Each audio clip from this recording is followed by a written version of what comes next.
A road is just a road, but a Jeep SUV isn't just an SUV. Come see for yourself at the Jeep Start Something New sales event. During Owner Appreciation Month, financing at $3,750 total cash allowance on select 2020 Grand Cherokee Laredo 4x4 models and dealer stock the longest. On oldest 20% inventory of 2020 Jeep Cherokee Laredo models as of 1/3/2020 in dealer stock. Financing for well-qualified buyers through Chrysler Capital. Not all buyers will qualify. Residency restrictions apply. Take retail delivery by 2/3/2020. Jeep is a registered trademark.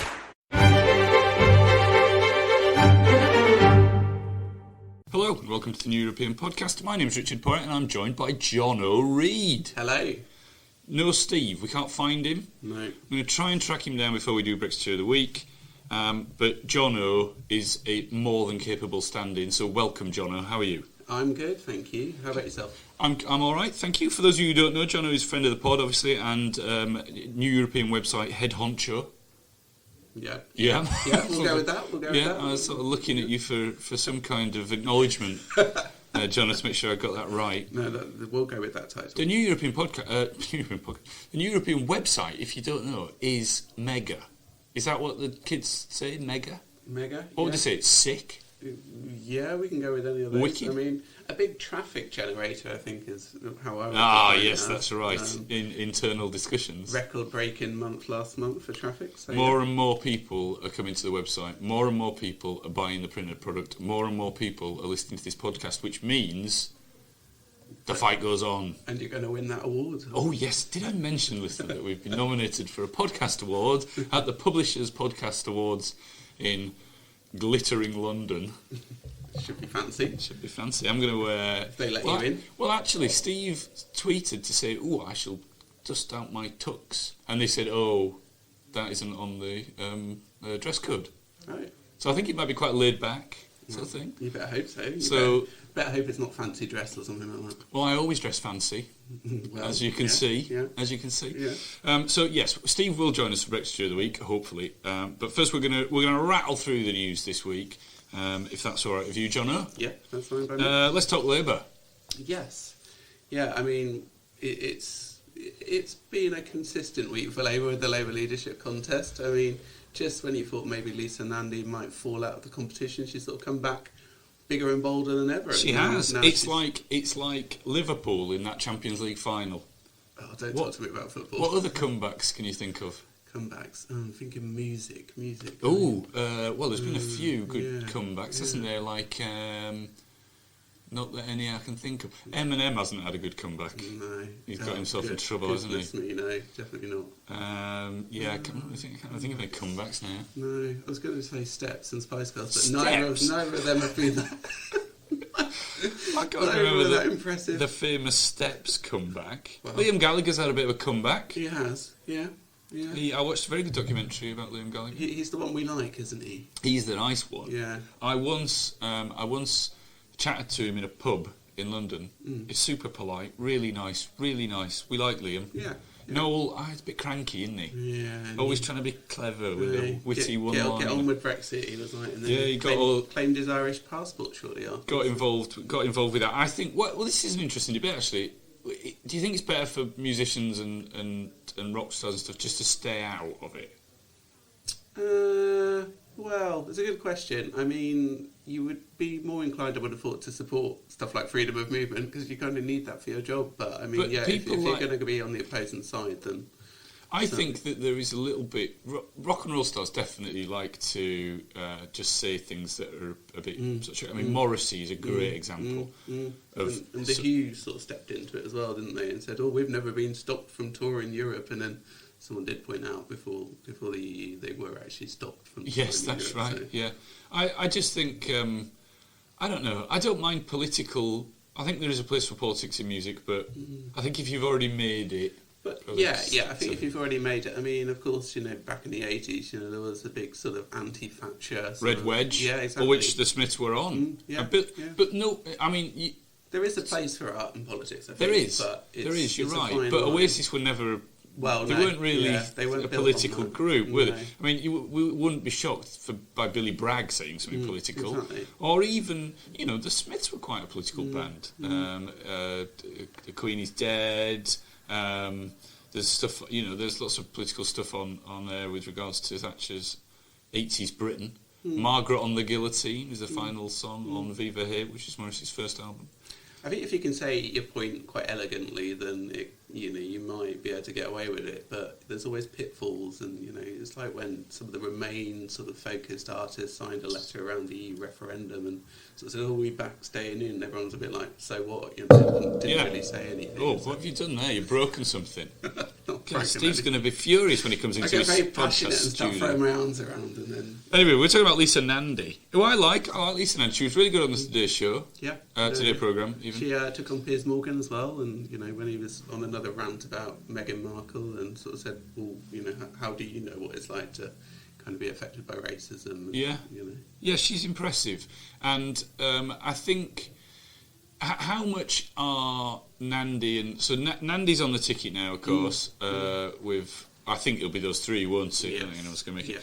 Yeah. I think it was when the GMB backed her, though, I think that the tide started to turn on this one. Yeah, I mean, she had all those impressive media performances just before the GMB backed her, and I think that really helped with it. But I think there was rumours that Keir Starmer was more concerned about Lisa Nandy than Rebecca Long-Bailey, just because she has got that perhaps potential to bring together different wings of the party with their outlook. But my fear for Keir, because I am a Keir fan, I think I made that fairly clear. Almost all rhymes, that, doesn't it? It was almost a poem. I did wonder if that was your new campaign. I fear for Keir. Like Glory He's for in Rory. the clear. Is that your new thing? Glory for Rory. He's been on TV a lot this week. Wants to plant trees in Regent Street. No? Love him. Just love him. Brilliant idea. Brilliant. And why not just grass the road? Oh, here we go again. And, I mean, I'll tell you what we do. Put a roof over it so it doesn't rain. Yeah. The cars could drive up and down on the grass. Be fine. As long as it doesn't rain, it won't get muddy. There's no flaws in that whatsoever.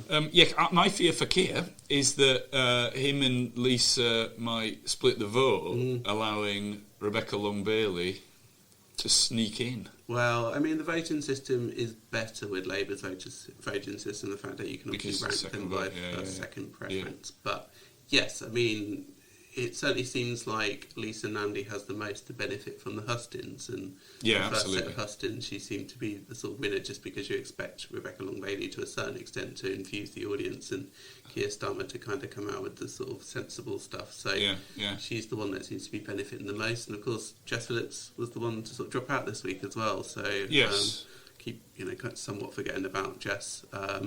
She just felt she wasn't the one to unite the party. Do you think Keir can?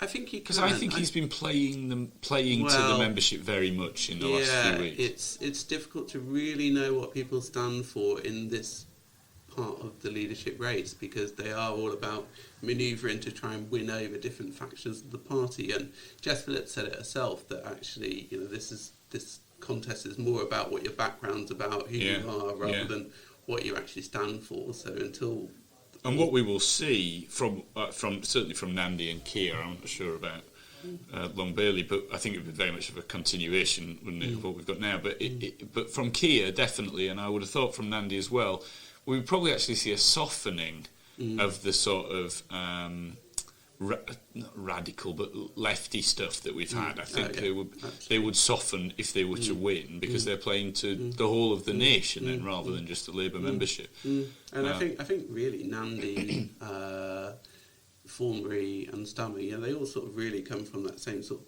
pivotal point in the Labour Party, that sort of soft left. So I think we're not going to see anything drastically change, but like you say, it will just be some of that very ultra Corbynista stuff that will be, suddenly start to disappear and soften. Yeah, and I think, you'll see. I think if Keir wins the membership this year, the Labour Party membership this year will go down. Because a lot of the hard left will go off and go back to selling Socialist Worker or whatever it is they do. And to be fair, though, I think I'm going to get stick for that, aren't I? I think to be fair, the membership was probably dwindling anyway. There was no sign that there was any sort of great waves of people joined until the election, and then people suddenly start to be, as they always do, get reinvigorated about what happens next. And yes, I mean, I think we'll probably have seen another peak in the membership because of this leadership contest. But of course, the only way now is for it to go down until something else happens. So What about Boris? There's lots. No one's interested in this apart from journalists, but there is a real kerfuffle at the moment around how they do lobby briefings. So a lobby briefing, if you don't know, there is a huddle in Westminster, a daily huddle in Westminster with the Prime Minister's spokesman, who speaks on behalf of the Prime Minister, obviously, and journalists ask him questions. It is a sort of quaint. Westminster and lobby and all that kind of stuff, journalism side of it, it's a weird thing. There's lots of sort of antiquated rules about who can attend and who can't. You need to have a lobby pass. Oh, you do? I do. Okay. But I'm not a fan of the system. I've got to say, I think it excludes a lot of new media. And so Number 10 are trying to do it a bit differently, and it's caused a right fuss. But part of what seems to be a new media strategy is Boris doing this sort of Q&A on Facebook or Twitter or whatever it was. I don't know, Snapface or whatever you call it. InstaWeb. What's it called? Vine. Vine is Bebo. It's TikTok these days. MySpace. It's all about where the video is. But have you ever made a TikTok video? I haven't. I mean, is it where my daughter does it and you sing along? You sort of do backing singing or something. You can do what you want, really. Can you do anything you want? Yeah. But I don't think Boris has quite made it onto TikTok yet. He's on Snapchat and he's on all of the other. Yeah, so he's answering questions, and I felt really sorry for the person who had to filter out all the questions, which were just almost certainly, how many children have you got? Well, yes. I mean, to be fair, the questions weren't much better when the actual event. Well, the ones that were let through.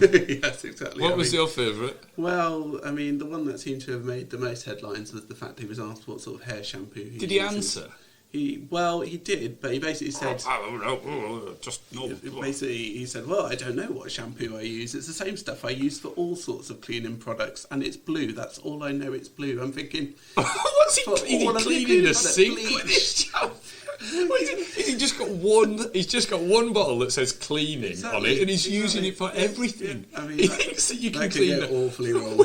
He's cleaning the windows. He's doing the pots and pans. Yeah, Carrie, get hold of this chap. But it comes in some sort of tube. Is that why his hair's that colour? Has he been bleaching it all this time? He's actually got a shocking dark head of hair. He points out that it's plastic and then goes on a bit of a bumble about how actually we shouldn't be using plastic anyway. So, at all, ever. Yeah, it's a bit like the coffee cup moment, everyone looking at him and saying, no. I've got this vision of Boris in the shower struggling to get a bleach top off because you've got to press it together, haven't you, to get the top off. But I mean, this is presumably all playing into, and pardon my French, shit posting, because, it's just what everyone's... Is that a French word?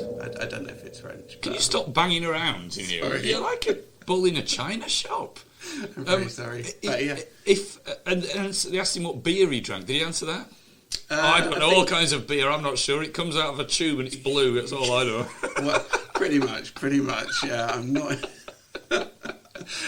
Yeah, I don't know. Yeah, I mean, people were just unhappy that, 110,000 people apparently tuned into this, and, they were basically saying it's the level of scrutiny we now have about our Prime Minister, that basically the questions that do get through the filter are, what sort of beer are you drinking and what sort of hair shampoo do you use? It's like a Smash Hits interview from 1987 with Kylie Minogue. Yeah. Who was it that did the Q&A? Was it Theresa May who got asked all these questions in one of the newspapers, and it was like, what do you prefer? And she basically gave an ambivalent answer to all of them. And it was just like, do you prefer this or that? And she somehow managed to give an answer.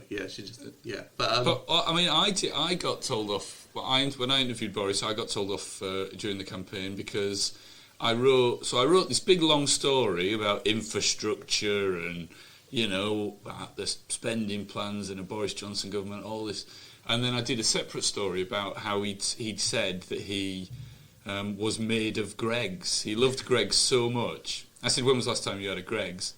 And he said, well, you shouldn't ask me when the last time I had a Greggs was. No, I said to him, so he said, all the time. It's more like I eat so many Greggs, I'm made of Greggs, which is clearly nonsense.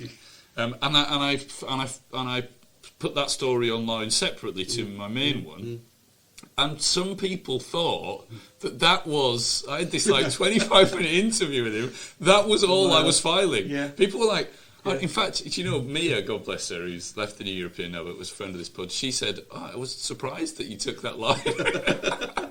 Can you imagine what the editor would have said if I'd have gone, we're going on the Greg's line? But that is what somewhat the number 10 strategy is. That's what they want, That is what they know. They want Greg's. Greg's. Talking about that is what will get social media engagement. We're still talking about Greg's. Yes, and in fact it came up in PMQs yesterday, Greg's. Did it? Oh yes, of course it did. That was a serious issue. It was a serious wasn't issue, whether but he'd at one eaten point any. Jeremy Corbyn said, if you can answer that, I'll buy you a vegan sausage roll or something. Well, he banged on about the vegan sausage rolls to me. Yeah. I've forgotten, of course. Yes, so... He said, yes, I like vegan sausage rolls, but I prefer meat. Wow. That's one view. An odd man. Now then, Jono, in a week, it is the big day, isn't it? I mean, I thought that on that day, it would be a big sort of seismic thing. It's not really, is it? I think we all have come to understand that we are leaving the EU, and now it's a case of how we leave on the very best friendly terms, and how we build in order to build a movement in order to convince people that we should rejoin. But we have been asking people what they will be doing on the 31st of January. Yeah. First of all, I want to ask you, what are your plans for next Friday? Is it Friday next Friday? It's next Friday, yes. I was actually interested in the event that cropped up on our website, or someone got in touch with us and we put it on the website. There's going to be a procession from Downing Street, sort of through parts of London to, sort of an embassy. It's going to be cold though, isn't it, and dark? It is. Well, you've got to really want it. It's going to happen in the afternoon, so they're accepting there won't be huge crowds of people, but it's going to be kind of a goodbye, kind of that's good. That's European nice. Sort of. So where can we find out details about that? That's on our website on theeuropean.co.uk. It's organised by a fellow called Peter French. Yeah, Peter. He did a brilliant march a few years back in Manchester. It was absolutely superb. Absolutely. And I think I quite like the thinking behind it, sort of doing something that's quite peaceful. Yeah, absolutely. Absolutely. All what the movement really should be about for us. And yes, I'm considering going along to that. Oh, great. Okay. But yes, it is a Friday afternoon, so I mean, obviously there will be some people with work. I've got plans. Yes, what are your plans? Do you know what I'm doing? I tried to think. I'm going to an adult-themed panto. Right. Called Jack Off the Beanstalk. Right. Okay. Do I want any more context to this? Or? Honestly, I was. Do you want to go to the theatre? Was the question, and I went. Yeah. And I've now been reliably informed that I have got tickets to go to an adult-themed panto. And you thought, what better way to mark the UK leaving the EU than go to an adult-themed panto? So that is what I'll be doing. But I don't see it as about. I think it's great. I just think this is almost like the beginning. I almost feel renewed. Absolutely. But some of our listeners have been in touch about what they're going to do. They have, yeah. We asked on social media what people were going to do. This was more in response to the Nigel Farage event. Yeah. Which sounds brilliant, by the way. I cannot wait. Is it going to be televised?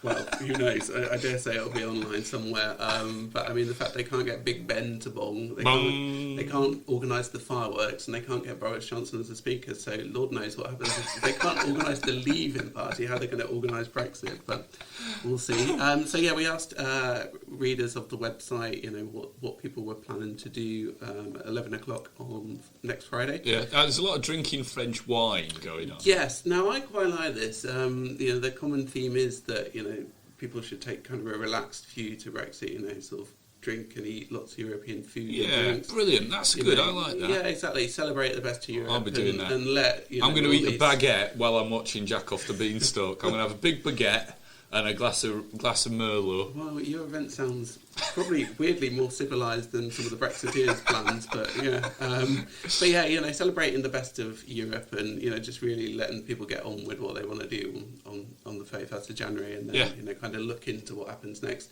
Some people have got plans to go down to Parliament Square and hang around Westminster, so that's going to be interesting. Ooh. Some people have already made trips to go to France. That's a good idea. Elaine Langford, she's going to be in Europe. She's going to be mourning the loss of freedoms, but screaming at the TV if anyone says that Brexit is now over, which is a fair point. Nah, it's just begun. Drinking EU wine, eating Greek food. That's Mike Hardin. Someone's having a wake. Tig James says, we're having a wake. I don't know what that All I can think about now is Greek food. Okay. Oh, I love Greek food. Some people are going to be spending it in Remain towns and cities. Oh, Julia, I will be. Yeah. I will be, so there you go. It is remaining. Julia Houghton, there's going to be hydrogen in the fridge. So. Oh, wait a minute, Julia. There's a few problems with this. One, the loss of oxygen is quite quick in fridges, I would have thought. I mean, and two, you can be cold. You'll probably see Boris Johnson in there, won't you? And three, what? Just why? Is there an explanation as to why she's... maybe it's one of them walk-in fridges. I used to work in the supermarket as a student, and we used to go in the walk-in freezers, and your nasal hair would freeze. You don't want to spend very long in there, I'm telling you. Definitely not. Chris Shaw's going to be listening to Ode to Joy. Well, you can listen to the podcast and then listen to Alistair Campbell playing it on his bagpipes. You could time it so that the bagpipes that come on at 11 o'clock. That's a great idea. Yeah. That's what I'm going to do. I'm going to be in the theatre with my baguette, glass of Merlot, watching Jack off the Beanstalk, and Alistair Campbell playing his bagpipes. Here's quite a good response from someone who just says their name is John, waiting for the list of benefits this is supposed to bring us, which is quite an interesting point. Yeah, you've been waiting a long time, mate. Mark Gordon's going to be filling in his Irish passport application. Yeah, get that done. Yeah, a lot of people spending time in Can France. you get an Irish passport? Can I get one? Well, Andrew Bridgen says supposedly so. And anyone who's English can. Oh yes, of course. I think he might be wrong. Yeah, I don't think it's true. Lots of people will be flying the pro-European flag.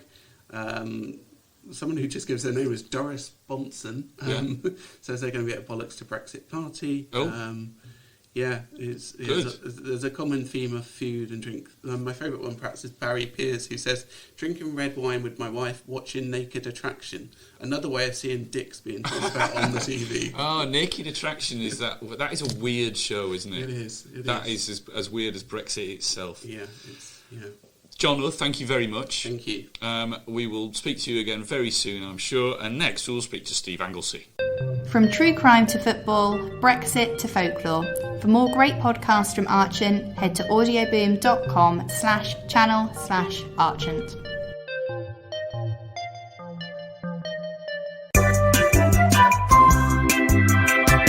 Brexiteer of the Week. Welcome back. Finally, he's joined me, Steve. Where have you been? I've rushed in from out of the cold. Oh, it's been cold. The podcaster It's been who very came in cold. from the cold. That's me.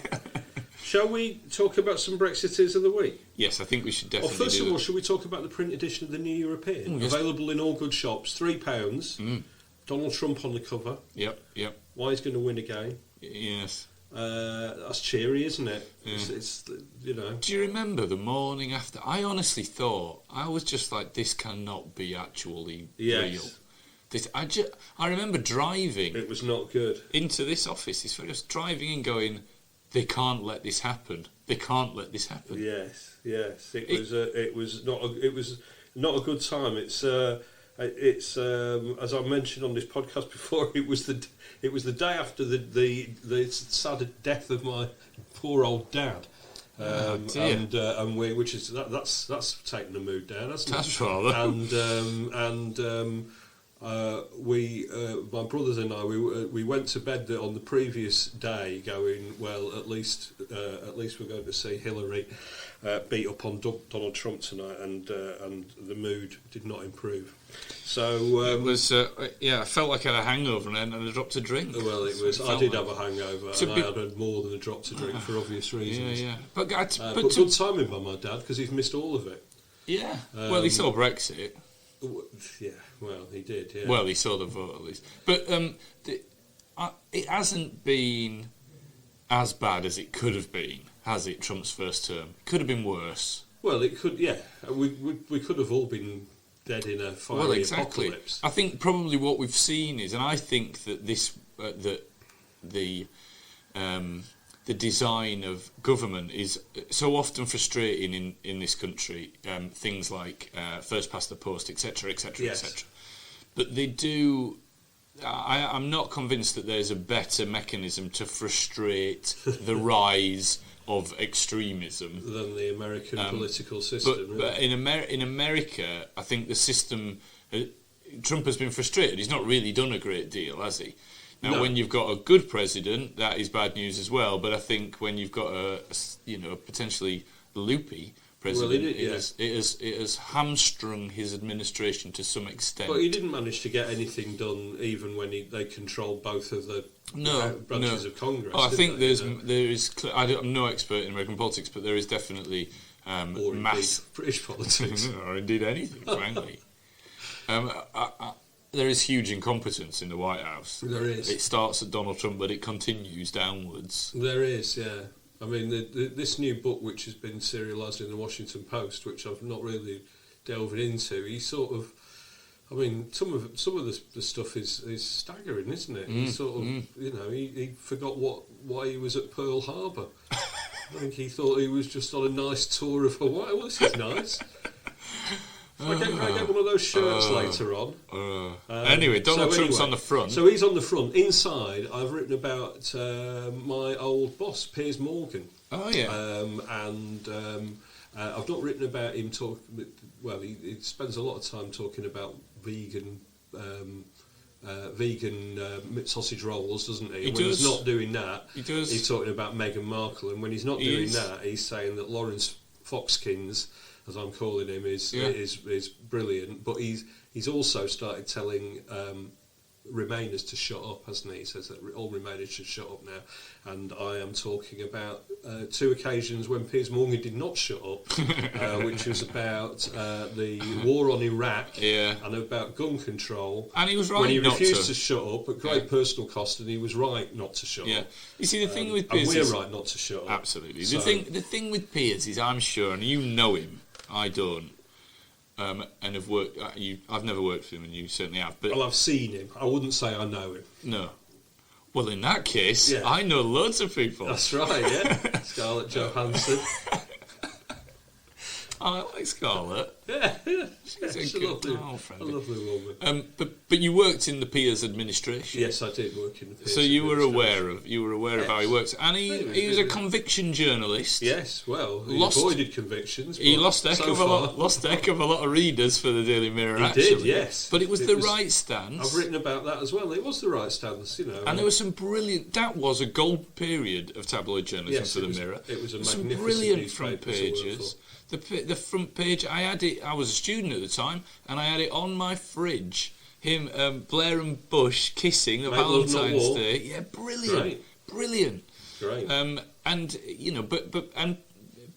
if you had an off-the-record chat with Piers Morgan, I'm pretty sure he realises that what he's doing is there is a certain type of journalism now which he would have, I think, probably kicked against 20 years ago. I think you're but right. he has become part of that. In fact, it's weird you tell a story about Piers Morgan, because I heard a story earlier on from a colleague who used to work at the Mail, as did I. Yes. We were talking about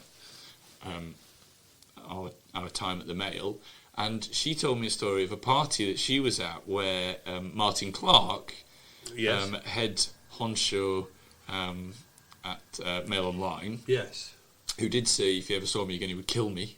He did, yeah. I don't believe he would. Do have that effect on people. Yeah, I mean, that's fair enough. I'm with him. I can understand why. He had good reason. Quite intense man, Martin Clark. Very intense, but also, and people will disagree with me for this, very, very, very, very talented. Yes. He did exactly what he was asked to do with aplomb. Anyway, Martin, if you're listening, let's reach out and reconnect. There was a story in Private Eye about Martin Clark. You and Martin Clark? Yeah. Was there? Yeah. Because Private Eye weren't that keen on Martin Clark. No, they're unkeen on Martin Clark. It's got to be said, he divided opinion.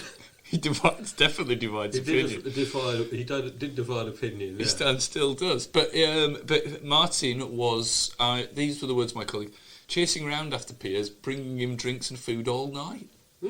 I presume that was when he was trying to get him to sign up to be a columnist for the Mail Online. Almost certainly, yeah. But that is part of it, that screaming journalist, take a view, that sort of comment journalism, rather than just straight news journalism, is what Piers has become. So he's trying to get people riled. So don't be too hard on old Piersy. No, but let's see. It's cartoon. Anyway, it's like cartoon journalism almost, I think. It almost is. Yes, it almost is. And as long as you know that that's the case, that's fine. I do sometimes watch Piers for 10-15 minutes in the morning because I listen to the day programme, but then that is on for reasons that I'm not going to go into, but it's on, and I quite enjoy it. I don't mind it. Do you think that in terms of one thing that I would say, if there is a flaw with what Piers Morgan does, well, there are many flaws with what Piers Morgan does. He labours a point, doesn't he? Oh, yeah. And, the Iraq thing, yes, he was right. He didn't half-labour the point to the extent when, even people even Daily Mirror readers who agreed with our stance on the war with Iraq were sort of going, I do agree. Well, I remember seeing emails with people saying, I do agree with what we say, but do you think, 30 pages on this is a bit much? And could we have a bit more showbiz and sport back in the paper? And then again on gun control, So all those points are made. You should read my piece in the print edition. I absolutely have. Yes, exactly. I absolutely have it. I agree with every word of it. And then we can come to the Brexiteers of the week anytime you like. Well, how about now? How about now? Yeah. Okay, well, this seems like a good time, doesn't it? So we start with... let's start with the Brexit Party MEPs, who, of course, are not... Are they still MEPs? Are they on I guess they're on the payroll till the end of the month, aren't they? But they're not actually doing stuff. It's not bad, is it? It's not bad, yeah. Their last session in the EU Parliament, they that when people say he died as he lived, they went out, didn't they? They went out. They went out embarrassing themselves, embarrassing the country. I don't know what to do. If you miss this, it was a fantastic thing. It was explained to them on the last day of the EU Parliament, their last session, that the EU Parliament's president, do you know who that is? Well, didn't it change fairly No, recently? it's not Ursula. It's not Ursula. She's not the EU. She's the Commission. She's the president of the EU Commission, not the president of the EU Parliament. The president of the EU Parliament is a guy called David Sassoli. Right. And he has decided presumably, let's do this now. It's the next session and Britain are leaving. But, but he decided that there is a rule against having stuff on your desk that is visible.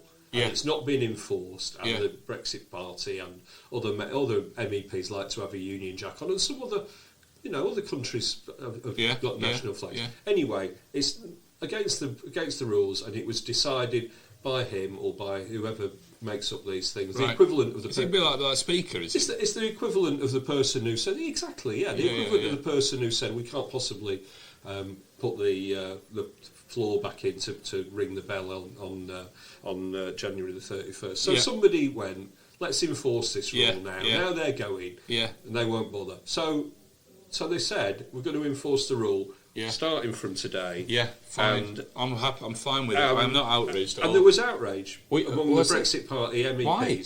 in their remaining the remaining hours that they'd been told to take their Union Jacks down. These are just people who like to be outraged. And they said, we want to make a point of order. And they said, well, the rules say that I can't accept a point of order from you unless you take your flag off the desk. And so this led to a bit of a standoff. A woman from Romania, whose name I've not written down, then said, very nicely, if you read the rules of this house, you will see that we can't even have a glass of water on the table in front of us. Blimey. But we can put You've got a cough. We can put it under the table. There's a little ledge under the table. So what you should do, she said, is just put your flags under the table, and then they're there to represent you. Yeah. And how did the Brexit Party's group chair, Brian Monkeith, respond to this? Probably with two fingers. Well, I'll give you an A and B. Did he say, thank you very much for that lady from Romania? It's just a reminder that although we disagree politically, the hands of friendship reach across Europe. I'm going to go for that one. For us all to remind. Or did he stand up and shout, my flag is not a glass of water? Well, I think that you obviously want me to say B. Yes. But I think that it's probably A, because humans wouldn't act like that. Yes, you're completely wrong. It was in fact B. My glass is not my flag is not a glass of water. Right, you see, I have a slight issue. Do you think they're going to miss us? Do you think anyone No. is going to miss... Anybody there is going to miss people like Brian Monteith, Nigel Farage, Claire Fox... No. We deserve them, though. Anne Widdecombe, Martin Daubney... We deserve them, don't we? You know. So, listen, right, flags, I have an issue with flags. Yes. Because my grandfather... we spoke about him on the pod the other week, my grandfather, didn't he, Jim? He said to me when I was a boy, beware of the man flying a flag. I think it's a fairly well-known phrase, isn't it? And I had no idea what he was on about. You know, I was scared of watching the Cop on a big match on a Sunday. Yeah. Obviously, what he meant was he's making a. I was probably 15 before I realised he was talking about nationalism, and you know. Now the Americans are bonkers about their flag, aren't they? They are. They love the flag. I was in the Millennium Hilton in Manhattan. Yes. And it was right next to Ground Zero. Yes. And they had, like, literally looking in the hall. It's some years ago since I was there. Right. And they had this flag that was all burnt and framed in a. And I said, and it just said, I don't know, remember or whatever. So I asked it. I said, "What? Tell me about the story behind the flag." Then I thought maybe in the weeks after they'd come back, so every single window went through, and as you would imagine, when a jumbo jet flies into your neighbour, it's going to do some damage to you. And the guy told me the story. He said, "Oh, when the first plane went in, we evacuated, and got everyone out as soon as we could." But obviously there were still some people milling around. When the second plane went in, we realised it was a terrorist attack. Everyone literally just runs, as you can imagine. But the porter, none of the lifts were working, climbed all the way up. The Millennium Hilton is huge. Right. It is, I don't know, 100 floors. It's a skyscraper. Right. It's a proper skyscraper. He went all the way to the roof to remove the flag. He went to take down the flag, Right? There's people jumping out of the bit. Obviously, I'm not saying you should have been. But at any minute, you remember the panic on 9/11? Well, you wouldn't have been going up, would you? He went up to get that flag. Incredible. And great, nice story. But there was a bit of me thinking, America. Yeah. And they don't let the flag touch the ground. No. And they don't, and I just thought we're a bit... I'd like to think that we're a bit above that, but we're not, are we? No, well, no. We're idiots, aren't we? Yeah, we are idiots. We're a nation of idiots. Yeah. Unfortunately, we are. Apart from this little corner of progression and... Yes, here we are. Sensible. You, me, our beautiful snowflakes. That's it. This you stick with corner. us. We will fight back. We're like... in a nice way. Yeah. In a gentle way. Yes. Good. So let's talk about Nigel Farage's mate next, who is Phil Bryant. You might remember this guy. He's the outgoing, very outgoing. He's the outgoing. In fact, he's been reading his Twitter, his Tinder. In fact, he's not just outgoing; he's outgone. He was the governor of Mississippi until a few days ago, and he was involved. Remember last year when a thing called World for Brexit launched, and I spoke to the woman who was running it, who was somebody who was a former speechwriter. Yeah. Peggy Grande. That's it. And any relation? Phil Bryant. Yeah. She invented the slightly larger size of coffee, which is good. I was thinking of Ariana. Oh, Ariana Grande. I quite like Ariana Grande. I thought she handled the Manchester Birmingham thing really well. Good for her. She was excellent. But Eminem's caused some fuss this week, hasn't he, by rapping about it? Has he? Oh, yes. Has he been rude about it? He has, and I like Eminem, but I think... Honestly, these rappers, if it's not Stormzy talking about that bloke's gram, it's... Aye. Eminem... Or mum, wasn't Eminem is 47 years old. I think just chill, dude. Yeah, chill. Chill. He's not chilling now, Chillax, is he? brah. Chillax, brah. Who told you recently to chillax, brah? No, he said... I can't remember what he said now. He definitely said bra. He said cool it bra, didn't he? Cool it bra. Cool it bra. That was my 4-year-old, very middle class, white son. Yeah. Exactly. It's cultural appropriation, if ever. Cool it, brah. Cool it, brah. So Phil Bryant's second and final term as governor of Mississippi ran out on the 14th of January. Yeah. He was part of World for Brexit. World for Brexit. In 2017, he said, "If you're dedicated and you're pure of heart, you can help change the world." And my friend Nigel Farage did just that. And dedicated and pure of heart. That is how I would describe it. And why we're talking about him is that one of his final acts as governor of Mississippi, he made a speech, warning voters in Mississippi not to vote for Mike Espy, the Democrat, in November. He would be Mississippi's first black senator ever in 139 years. Wow.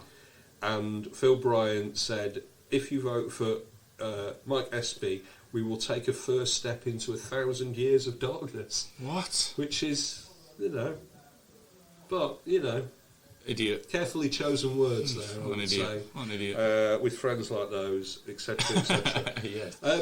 Now, yeah. What have you watched on Netflix that's been good recently? Because Mark Francois... Have we started our culture podcast already? Because Mark Francois... We're going to start a culture podcast. We might. Watch this space. Watch this space. Yeah. Mark Francois has said that if Remainers... if you're so offended, you snowflake Remainers, then just stay in on January the 31st and don't listen to us all going on about Big Ben bogging and all of that. Big Ben bongs.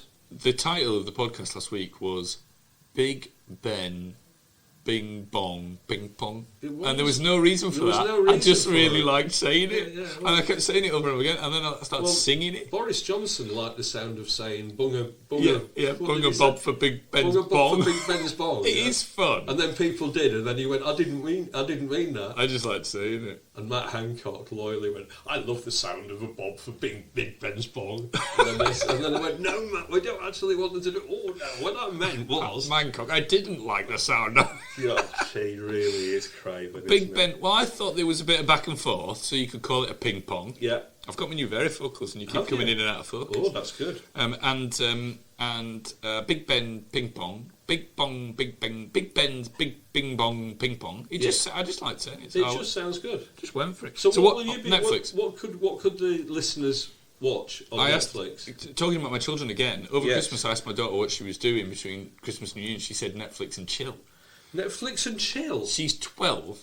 She doesn't really know what the unchill bit. I went, does she? Yeah. And I said, "Can you explain that a bit further?" And she said, "I'm going to be watching Friends from the first episode through to the last." Right. She thought she'd discovered Friends. Bless her. Bless her. She said, "There's this brilliant new series on Netflix." Bless her. Bless her. Bless her. What shall I be watching? There is some good stuff on Netflix at the moment that I've been watching. And I think this has been on for a couple of years. Wild Wild Country. Wild Wild Country, about a man. Which is about the Bhagwan. Yeah, and I didn't know anything about this. It completely passed me by, this story. Fantastic. Bhagwan Sri Rajneesh. Yeah. I can't remember what was his... Sex, mainly. Well, he changed his name towards the end, didn't he, to something a bit less cumbersome than Bhagwan Sri Rajneesh. I think it was Keith. Yeah, Keith. He was. I think he was all right. Well, watch it 'cause it's really good. But it's about this. I mean, I like that. But she was not all right. But but she would have been some mighty CEO. What was she called? She was Sheila. Yeah, she would have been some amazing. She's probably CEO. On the board of World for Brexit by now. Well, she's still around. She is still around. Yeah. But it's basically the story of this. Quite nice, sort of friendly little hippie cult. Yes. And they weren't that culty. They weren't like drink the Kool-Aid and all that kind of thing. No. In the 70s back in India. And then they got this new sort of... So they have their spiritual leader, but they need a manager, I guess. They need a boss. Yes. And he appointed this woman who is extraordinary and ran it like a business. Yes. Like there were merch and all kinds of things. You know, she talks about him like a rock star. Yes. And they went and bought 100 square miles of ranch in Oregon. They did. And they all moved there. And the nearest town is called Antelope. And it only had just 45 residents. And suddenly... And all of a sudden, there is 100,000 people all dressed in orange. Yeah. Practising free love. It's fascinating, so watch that. What about you? Have you got any Netflix tips? quite amazing. I've got, there's Russian Doll we've spoken of before, haven't we? Marriage Story, everybody has watched. I will. And maybe in a year or so. Yeah. And then what about... does it have to be Netflix? But my number one Yeah. Netflix thing, which I mean, everybody's heard of Russian Doll and Marriage Story by now, but there's this great series called Unbelievable, which my lovely partner and I happened upon a couple of weekends ago. It has got in it Toni Collette. It has got in it Caitlin Dever, who is one of the girls in Booksmart, one of the two young women in Booksmart, which is a very funny film. This is not funny.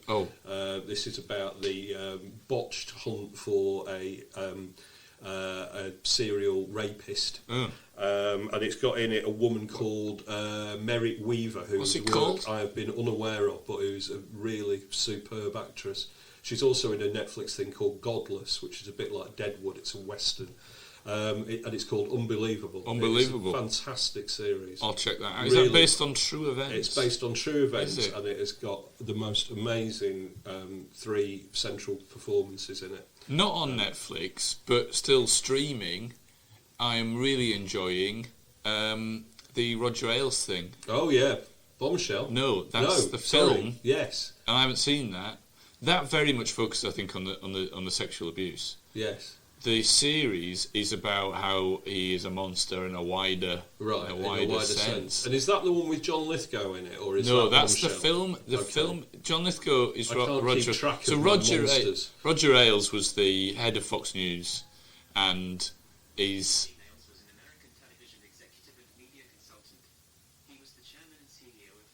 Wow.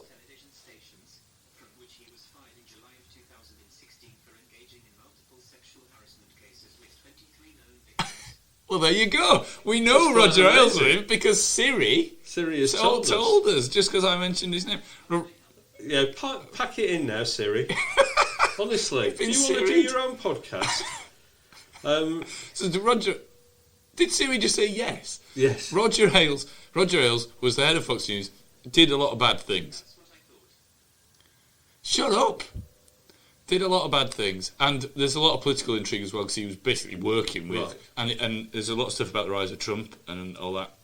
It's called The Loudest Voice. Okay, and it's Russell Crowe. It's Russell Crowe, and it's really, really good. Okay. Really good. Sienna Miller as his wife is fantastic. Sienna Miller is I don't know when this came out. Is it just a coincidence because he died and they've just? It is just a coincidence. Yeah. Well, it's very good. Bombshell's supposed to be very good as well, though, isn't it? Yes. It's got good reviews. Yes, it has got good reviews, yeah. So there's that. Welcome to What to Watch on Netflix. I wanted to talk more about Mark Francois, though, because he is one of the Brexiteers of the week. Is. The old wannabe campanologist. He's not going to get his way, is he? He doesn't look like it. He's been talking about what he's going to do instead on January the 31st. He's told Brexit Central, I intend to go to one party or another, and I then aim to stay up all night and watch the sunrise on a free country. Oh my God! How is he going to stay up all night and watch the sunrise on a free country? Is he, because, he looks like the sort of man, Mark, who might throw himself into the sort of if he goes to the party, he might be over by where all the sandwiches are and stuff like that. And then he might get a little bit sleepy, and I wonder whether somebody's going to have to stay up with him and read him exciting World War II stories just to make him stay up. Or we've all been there. We've all had a New Year's Eve where we've fallen asleep. Well, we have, yeah. I did it this year. Me too.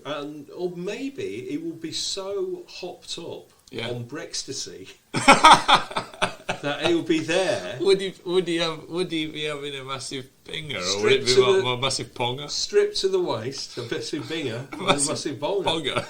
And he'll be stripped to the waist, having it large, the old white gloves on. Yeah. Having it extra large. Yeah. If this Brexit party is going to be a rave, then I'll go. I like a rave. It might turn into a big rave. Nigel Farage's bash. Yeah. Brexiteer. Handing it out. I would. I went to a gig in the summer last year, and I wore a high vis vest. Well, that's... I did. I wore a high-vis vest. That's good. And I danced at the front. Was that just so in you my could gain high-vis free vest. admission? Did Pardon? you pretend to be one of the stewards? No, I already had free admission. Oh, okay. Member of the press.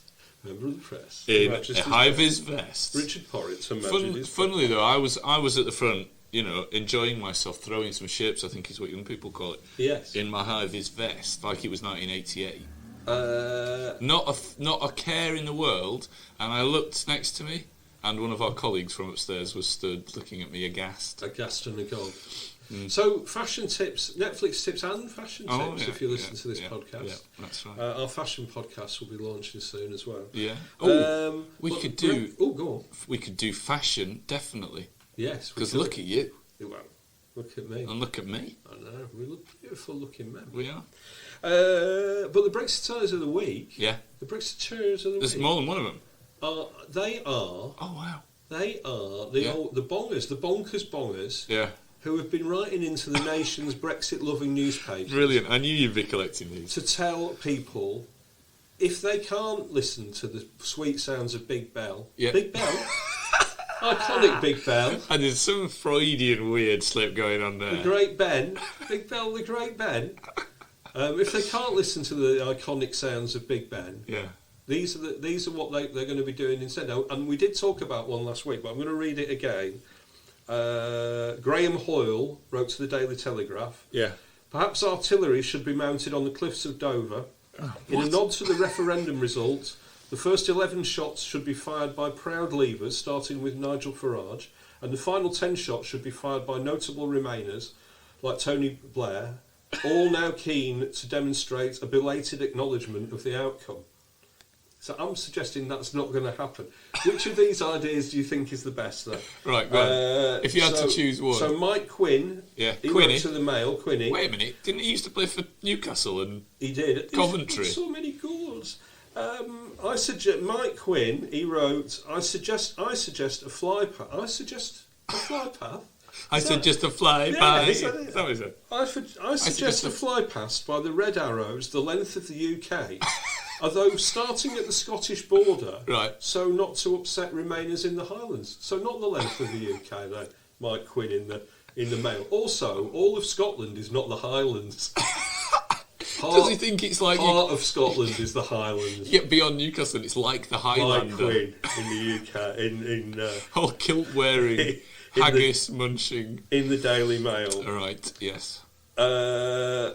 If the Prime Minister will pay me £500, this is somebody writing, this isn't me. It's just someone bobbing for jobs. Peter Smith in the Daily Express. Right. If the Prime Minister will pay me £500 and cover my travel expenses, I will provide a new sledgehammer and then hit the bell 11 times to mark Brexit on January the 31st at 11 p.m. How are you going to get up there, Peter? There's no floor. You're an idiot, there's no floor. You're going to fly up there like Boba Fett. What do you think it's about the sledgehammer? Yeah. What's he talking? Wait a minute. The sledgehammer could then be auctioned for charity. This is too good. This is too good, right? He's not willing to do it for free. No, he won't do it for free. He wants 500 quid. And his travel. I'll do it just if you pay my travel expenses. I can understand. But he wants a 500 quid. I bet he wants premium seating on the old Magic Bus as well. He doesn't just want the £1 standby. Is he a Pratt? Is he a Pratt? Yeah. He's just a freelance big belt bonger. He is looking for work. He is. He's not had much work. Now this is in the Daily Star. Have you ever done bell ringing? I've never done bell ringing. I'd love to give that a go. Do you know who is one of Britain's leading bell ringers and is available for any weddings in the Norfolk region? Even with a sledgehammer. It's Jasper Copping, the editor of the New European. Jasper Copping's a bell ringer? He is a bell ringer and he will ring a bell at your wedding. Is that right? Why has he never told me this? True. So does he go and practice? Because I knew a bell ringer. He used to go every Thursday night to practice the bells. Well, he's practiced. He's done it a few times. Oh my God! Absolutely true. I would love that. Absolutely true. There are more of these. Never mind big. This is in the Daily Star. Yeah, so you have to admit that a lot of this is written in lowercase. All right, yeah. Never mind Big Ben and its bongs. IT apostrophe S. No, that's not right. Why isn't the Big Ben lowercase. sorting this out, though? Never mind Big Ben and its bongs. How about making the 31st of Jan a public holiday to celebrate leaving the EU? We could call it Eurogonna Day. AI in the Daily Star. AI doesn't stand for artificial intelligence. No, no intelligence at all, is there? People, I love them. And my favourite one, Peter Smith, again in the Express. He's done two. I didn't notice this before. Ask the residents of Dover. How is he getting published? He's getting two. Or maybe I've just written the name down wrong. Maybe. Could be your error. Ask the residents of Dover and surrounding areas. Remember, the surrounding areas are important. Ask the residents of Dover. Greater Dover. The Greater Dover Residents region. of Greater Dover. Ask the surrounding residents. Ask the residents of Dover and surrounding areas. Yeah. To bring all the wood from trees which have blown down in the storm or been damaged What in the storm. What storm? Well, there's been storms recently. Storm Bernard. It was hardly bloody 1987. It was not quite. Ask the residents of Dover and surrounding areas to bring all the wood from trees which have blown down or been damaged in the storm to a site on the cliffs. Right, yeah. And light a huge bonfire. Yeah. So big that it can be seen on the other side of the channel. And I tell you what, For what reason? if we managed to lure a Scottish policeman down here by telling him that if he came, we might stay in the EU, and we put him in the middle of the bonfire, then all our crops might grow. Hey? Well, next year we'll be back in abundance in the UK. We'll be self-sufficient. We won't need the EU anymore. Yes, maybe. So the bonkers from those newspapers. The bonkers bongers. Are the Brexiteers of the bongers. I mean, amazing. Just amazing. Absolutely fantastic. I enjoyed that. Good. Me too. What should the listener do right now? Leave us a lovely review on your podcatcher of choice. I listen to a lot of podcasts, and they tell them, they all say do it, they all go right at the start, leave us a review. But do you know what? Go and do it How now. can you review us when you haven't listened to us? You haven't even listened. We, other podcasters, have got the balls to ask for a review at the end. Yeah, absolutely. Like when you go to a restaurant and you pay at the end. You know it's going to be quality stuff, this. You could. If you go to McDonald's, you pay first. Yeah, you do. If you want... And we are the high dining equivalent of fine podcast. dining. Did I mention that we're nominated for an international publisher not in podcast? the last few minutes. Award. But yeah, probably not enough, but we are. But we are. I'm having T-shirts made. Yeah, nominee. We've been nominated in a very real sense. That means we're as good as people like We're Brad in the Pitt, top 6. who's been nominated, hasn't he, for an Oscar? Who else has been nominated for an Oscar? Scarlett Johansson, your mate. Yeah. Who we spoke to Scarlett, before. Joaquin Phoenix. For a film I love and you and hate. I do not like. My daughter, I won't ever speak about my kids ever again on this podcast. They'll kill me anyway. 'Cause I do make them listen. That's so embarrassing. I said to her, we've been nominated for an award for the podcast. Yeah. And she said, Cool it, bra. At first she didn't believe me. I had to go on Google and show her, and she went, "Oh, very good. So does that mean your podcast is one of the top 6 in the world?" To which the answer, quite frankly, is clearly yes. Yes. So leave a lovely review for our award-nominated podcast. One of the top top 6 podcasts. Best in the news world. and current affairs podcasts. Well, I think it's just generally one of the world. One of the top 6 in the But world. that doesn't include. This is only for the English language podcast. No, this is international. Yeah, I know, but it had to be English language podcast. Oh, sorry, yeah. So we're not trying to say that we're the best podcast anywhere. We were number 1 in Romania, Malta last week. We were number 1 in Malta, yeah. And we are big in Romania. Like I was going to go on holiday to Malta this year. I can't. I just can't because I want some peace and quiet. You don't want to be I don't want snap, clicking cameras and going to the Malta online and it's Porritt falls out of club. Trying to upskirt me as I'm getting in my tuk-tuk or whatever. Porritt flaunting his curves on the beaches of Gozo. Coming out of the sea like the Roonies. So I'm having to give it a miss. I'm having to avoid Malta. It's a shocker. I mean, it must be the same for you. It's a shocker. It's fine here in the UK. I can walk down the streets unhindered. Yeah, exactly. You can join the New European Facebook Readers Group. You can. And debate, find topics related to Brexit and the New European. Yeah. You can simply like the New European You can. On Facebook. Do it. Go to Twitter. You can follow me at Sanglesey, SANGLESEY, or you can follow the New European at the New European. Get all your social medias mixed up, don't you? Yeah. Do you have friends on LinkedIn? Yeah, I do. Yeah. No, I mean, are they friends? No, I think they connections? Contacts, connections. Yeah. I can't keep up. No. I really am You're bad on at this. Twitter, though, aren't you? Oh, I'm on Twitter at Porritt, PORRI. Groovy. Here you go.